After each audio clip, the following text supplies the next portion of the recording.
So where were you? Yeah, where were you born, raised? Sure. Yeah. So I'm from a small suburb right outside of Chicago.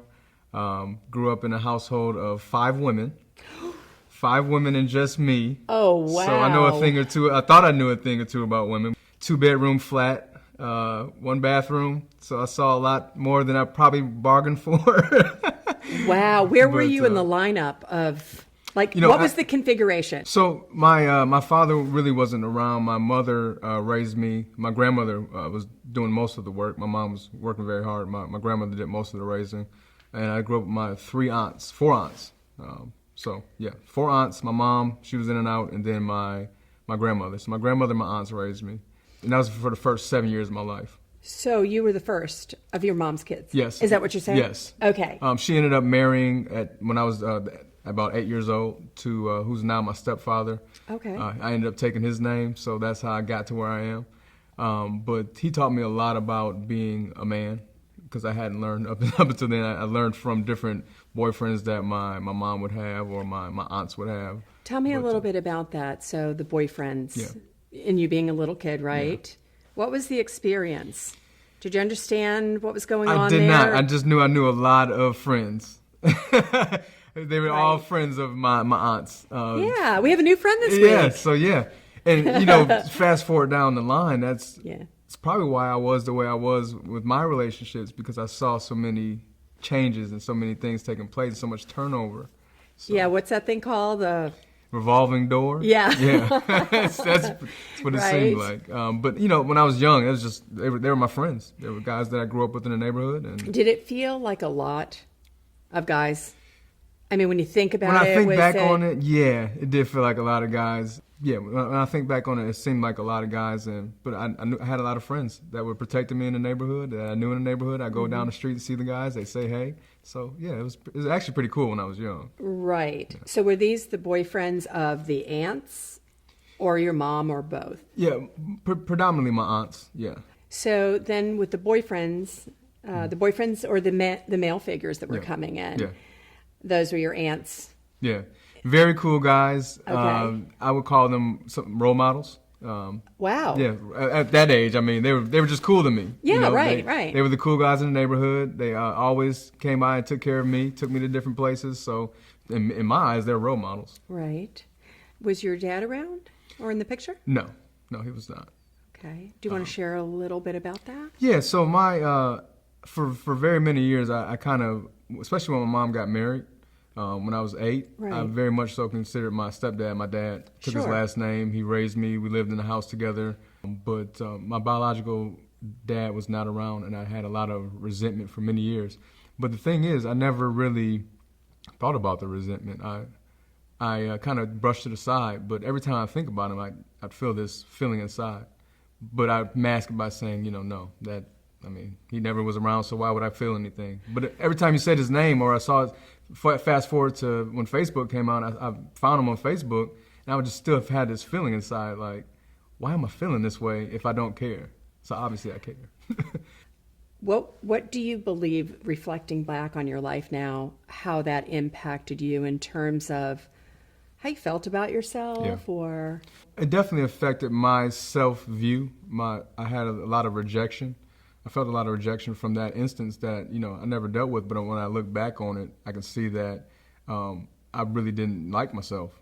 I did a lot of things to try to hurt myself, or to try to fit in, or try to find that comfort in different relationships because of the rejection that I felt back then. And, like I said, I never thought that it was rejection until years down the line. And I started putting pieces together from different relationships. I was like, yeah, I was looking for something that I didn't have. There was a void in my heart. Sure. Right. That would be natural. Yeah.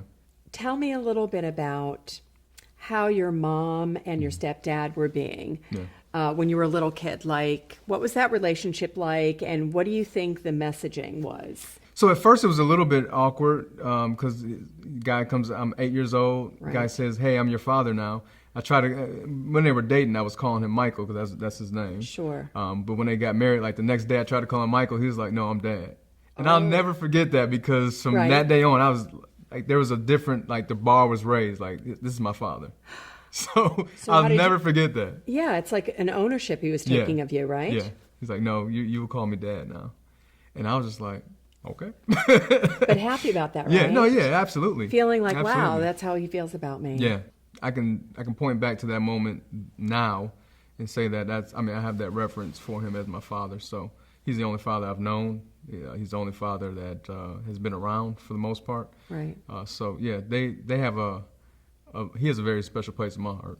Yeah. Are they still together? They are. 26 years? Wow. 27 years? I think it'll be 27 this year. So tell me a little bit about your early relationship experiences. Oh, my goodness. I was very much so, I guess you would call it a player. Okay. A womanizer. Right. I would take different things that I liked in different women and kind of piece them all together. So I'd have some that would be at the same time. Like what was going on inside of you that you needed to have it be this kind of multi-layered juggling act? I think I like the challenge. I like the challenge of going after something new. I get bored easily, and I think that I wanted to be wanted. I wanted to be loved from different people. And if I found that, that relationship was going sideways or wasn't up to my standard of what I felt love was, I would go find another one. Or if I got into an argument, I'd go back to the other girl. Thinking about how you were being with all of these different partners, shifting things around, you weren't able to find yourself being monogamous. It was always somebody on the side. You were getting bored really easily. What would you say is related to your childhood and what you imagine that you learned about love, relationships, or how you were feeling about yourself that was playing itself out in college and that whole picture? So yeah, it was a combination of being rejected as a youngster, being rejected by my biological father, and then the examples that I saw was that revolving door. So fast forward to my relationships, I was on a revolving door. I was just a product of my environment and what I had seen. I never really saw a committed relationship. My parents were obviously committed, but even they had their challenges. My dad is a pastor of a church, and at that time he had just started a new church, so he was in and out. Would you say what was missing is the sense of groundedness in a relationship? Yeah, definitely the groundedness in a relationship. I never saw somebody that would go with the ups and the downs and stick around and stick through it. I'd never seen anybody that had been married more than 20 years, 30 years, or even married at all, for that matter. So my examples and my exposure to relationships that rode through the waves of time, they just weren't there. So tell me, you met your wife. Yep. Share a little bit about how you guys met. So we had been in church. We kind of were in different areas of our ministry together. So we became friends maybe some 4 years before we even considered dating. The pastor of our church actually hooked us up, kind of was working the whole thing out behind the scenes the whole time. So we ended up dating back in November of 2010. Okay. So we dated for about 2 years, and over that time, my past had reared its ugly head to where she would find numbers in my phone and text messages in my phone kind of inappropriately to other women. So we went through a time where we just kind of took a break for about 40 days. And I had to, find out what that gap was that I was trying to fill, find out if I really wanted to be with her. And she had to find out she really wanted to try to overcome that with me. And thank God she did. She stuck around. After 40 days, we ended up coming back together. And since that time, I've been completely faithful to her. What happened in the 40 days? So over that time, for me personally, I can't speak for her. For me personally, I've got a couple of books. Information is power, right? Information is power. Right. Either you can learn from somebody's experience on what to do or not to do, or somebody's experience in a book, what to do and not to do. Where'd you find the book? How did you know about the book? I have a mentor. He recommended a book to me, and I read that book over the next 40 days that we were apart, really dove into it. For me, we're both Christians, so it has scripture references. I dove into those scripture references and really found what I was missing and what the void is that I was trying to fill through these different relationships. Which was? It was rejection. I had to really love myself. I had to forgive myself. I was forgiving all these other people, but I had never forgiven myself. Forgiving yourself for what? I know I had dealt with alcohol and smoking and the different things that I did to different girls and hurt their feelings. I'd never forgiven myself for doing that to them. Like, I felt bad. Like, I was beating myself up about that kind of stuff. Oh, I get that. Yeah. Right. During that time as well, I got the peace with actually reaching back out to my father proactively and actually saying, Dad, I forgive you. Anything that you've done, anything that you're feeling, forget about it. And I righted the wrong that he felt. Because I had already righted the wrong in my mind with myself, but I had never given him the opportunity to know that I still love you, I still care for you, and don't worry about what you've done in the past. And that was probably one of the most powerful things that I've ever experienced in my life. What was his response? Yeah, he just broke down crying. He just broke down completely. I thought I was going to cry too, but I actually held it together, and I was smiling, and he hung up. He said, thank you so much, son. You don't know how much that means to me, because this was 25, 30 years later.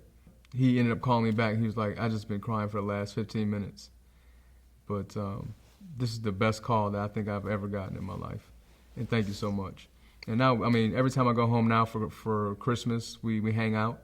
I've found my sister, and we have a relationship again.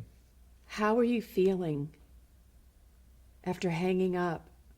And what happened with your relationship with your dad after that up until today? We're close. I don't call him by his name. I mean, I felt some kind of way about slighting the guy that's been there all the time, my dad. But when I refer to him, I don't even call him by name. I said, man. I said, hey, man. Yeah, love you, man. Okay. I never have to go there. I never have to choose between calling him Dad or Keith. But the honor is there for him. Because whatever the circumstances have been, I never really got the answers. I never really cared why he chose not to be there. I just wanted him to know that from this point forward, you can still be my dad and still be a part of my life. Wow. So you didn't ask him the question why he wasn't there? No, because at this point, it doesn't really matter. We both got our lives. This is 30 years later. We got so much to catch up on. I don't want that to be the main thing, and then for him to feel condemned again. Exactly. So how do you make the decision about that relationship, and then what happens with that? So because you did the 40 days. I kind of shared with her what I learned from the book, and one of the unique things that we did during our time of dating for 2 years, we barely hugged. We pretty much gave fist bumps for the first year. We never kissed. We never had sex, which was something that neither one of us had done before. Every relationship, kissing, sexing, hugging. So this was completely new for us. So when we came back, we made the decision. She made the decision to stay with me, thank God. Okay. But we made the decision to be completely celibate, which was something new to us. I can't name one relationship that I've been in where I was celibate. Yeah. We didn't kiss. We Yep. chose not to hug. And why did we do that? Well, we wanted to focus on communication. Yeah. We got some mentors that were a successful marriage, and we said, we want that. And the key to their relationship was communication. So communication kind of gets jaded and emotional when you put those other factors into it. So for 2 years, we didn't do anything. Our first kiss was at the altar when we first got married.